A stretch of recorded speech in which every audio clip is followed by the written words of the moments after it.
我有裁剪过了，有一点感冒了。COVID-19 哈，也不是完全没有可能。自曝做了新冠肺炎采检，部长陈时中16号晚间在记者会上面对镜头，难得没有拿下口罩。被记者问起，他坦言为了安全起见，已经先做采检。我有一点咳，所以我戴着口罩，然后第二天早上就发烧了。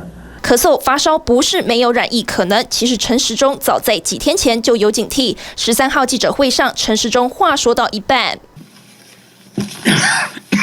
咳嗽前自己有警觉，拿出面纸掩住口鼻。14号出席周玉蔻的广播节目，受访前还提醒身旁媒体，所以大家不要靠我太近。当天下午出席指挥中心记者会，也开始全程戴口罩，出现症状先筛起来，就怕万一。我也是采检呢，也是阴性就一般的，也不是流感。阿中部长采检结果出炉，所幸是阴性，他也解释自己已经是发病状态，未阴性的几率相对低。如果是发病情，几乎是一定会验得出来所以请大家放心啦。我采检过这两次那我上次有一次也病得很厉害。